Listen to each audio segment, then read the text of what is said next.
Well, two things, speaking particularly to Christian leaders.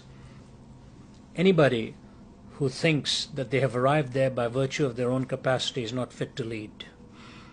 Anyone who thinks that is not fit to lead, because the whole issue of a calling is so well worded by the Apostle Paul. He says to the people, look, you can boast in whatever you want. I've got more credentials against my name than I'd want to even testify. And he tells you of his tribe, he tells you of his studies and all of that.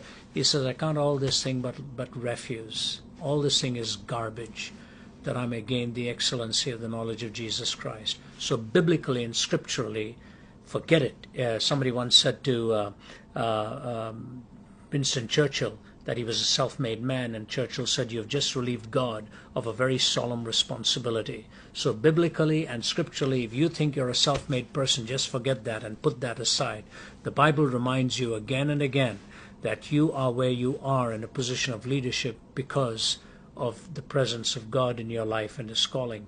If you go through the New Testament, you'll find the word leader hardly ever comes, but the word servant comes hundreds of times. We are really called to serve. So the second thing I would say to you is, if you are a leader, make sure what you believe. Don't get carried around by the wind of every new doctrine that comes around. Study the scriptures to know what the Bible tells you about life, about meaning, about sacredness, about your eternal destiny, about what God teaches us, about the condition of human beings even at the end of life. All kinds of newfangled theories are coming out. Be careful that you don't get swallowed up by every wind of doctrine. So remain humble. You didn't arrive where you are because of your own skill. Remember that the Word of God tells you you are called there by His grace and by His mercy. Take the Word of God as the truth that you are to believe. And lastly, about that, let me say this. You know, even your voice, even your skeletal makeup, even your muscular build can go like that, just like that. I've met preachers who've lost their voice and cannot speak. Their vocal cords are gone. I battle a lot of back issues, sometimes never sure whether my back is going to make it for another year or so, or for that matter another day. So everything is fragile and vulnerable.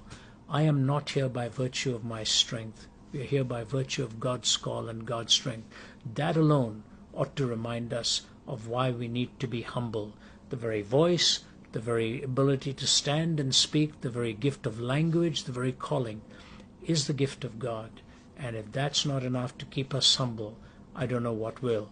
God is able to bring you to a place of where He wants you. And the best way to get there is to be an imitator of Christ, not a manufacturer of some sense of celebrity in yourself. If you are humble, God will use you. If you are arrogant, He will know how to break you.